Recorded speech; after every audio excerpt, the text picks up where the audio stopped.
পবিত্র ঈদুল আজহা উপলক্ষে জমে উঠেছে আশুলিয়ার নরসিংহপুর পশুর হাট। কোরবানির পশু আসতে শুরু করায় ক্রেতা বিক্রেতার সরগম শুরু হয়েছে হাট এলাকায়। সবার প্রতিনিধি শাকিল শেখের পাঠানো ভিডিও ও তথ্যচিত্রে থাকছে বিস্তারিত। আশুলিয়ার ইয়ারপুর ইউনিয়নের ঐতিহ্যবাহী নরসিংহপুর বটতলা পশুর হাটে বিক্রির উদ্দেশ্যে গরু ছাগল নিয়ে এসেছে ব্যবসায়ীরা। এই হাটে দেশের বিভিন্ন প্রান্ত থেকে ব্যাপারীরা নিয়ে এসেছেন দেশীয় জাতের পশু।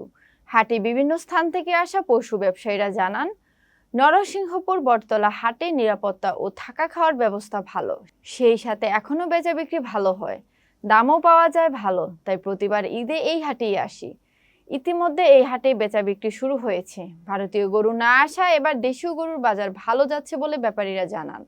পশুর হাটের কর্তৃপক্ষরা জানান, আমাদের এখানে যাতায়াত ব্যবস্থা ভালো, সর্বোচ্চ নিরাপত্তা প্রদান ও হয়রানিমুক্ত পরিবেশ পশু কেনাবেচা ব্যবস্থা করা হয়েছে। এছাড়াও এখানে সবার জন্য সার্বক্ষণিক পশু চিকিৎসা নিয়োজিত আছে। সেবার জন্য সার্বক্ষণিক পশু চিকিৎসক নিয়োজিত আছেন। এজন্য পশুর হাটটি দিন দিন জনপ্রিয় হয়ে উঠছে। এখানে বিভিন্ন জাতের কোরবানির পশু পাওয়া যায়। এছাড়াও জাল টাকা শনাক্তকরণে অত্যাধুনিক মেশিনের ব্যবস্থা করা সহ সিসি ক্যামেরা পর্যবেক্ষণের ব্যবস্থাও করা হয়েছে।